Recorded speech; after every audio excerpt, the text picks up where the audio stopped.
Hello neighbor, I'm Robert Burns, and I know we're coming back to you just only a couple of days after our last feature on Larry Bankston, and this one will be short, succinct, and to the point.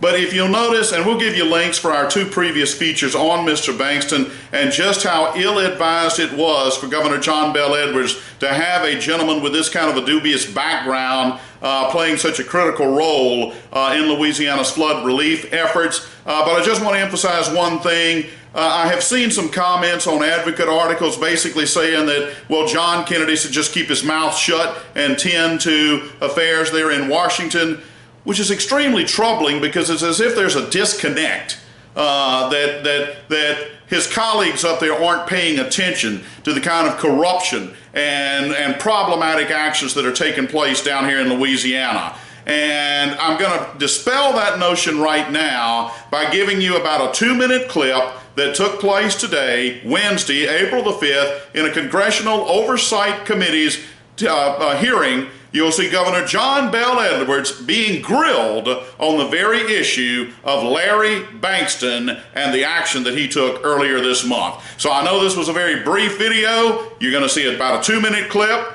of Representative Meadows, it's time that we as citizens started demanding a higher level of integrity from our elected officials that would put people in a position of trust and importance of this, like has been done with Larry Bankston with his checkered past. Trust me, it's a credibility problem that Louisiana has, and only one man can remedy it, and that is Governor John Bel Edwards. So what are you going to do, Governor? Are you going to just let it stick out there and delay people on their flood recovery? Or are you going to start to show some of that integrity, that honor code that you touted so much in the election? Once again, this is Robert Burns. I know it was brief. I hope you find the next 2-minute clip very intriguing. Thank you so much. Why did you cancel a $250 million flood recovery contract just a few days ago? We didn't issue the contract. Why did you cancel it? We didn't cancel the contract. We didn't. Well, according to my documents, that you canceled that on March the 16th,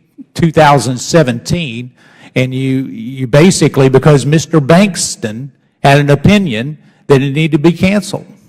Well, there was no contract issued. We pulled back the RFP. We reissued. We started the process. Why did you get rid of that particular vendor? Because what I understand is that they had submitted a proposal, it was going forward, and one person, Larry Bankston, somehow said that there was a problem there, Governor. Well, I think that's inaccurate. The licensing contracted board voted to adopt that opinion as its own. At that point in time, the first two finishers does Mr. Bankston's son work for a competing contractor in that? You know, I've heard that. I'm not certain. I want more information on exactly why this RFP was rescinded and if there was a conflict of interest, because some of our information would indicate that there might have been.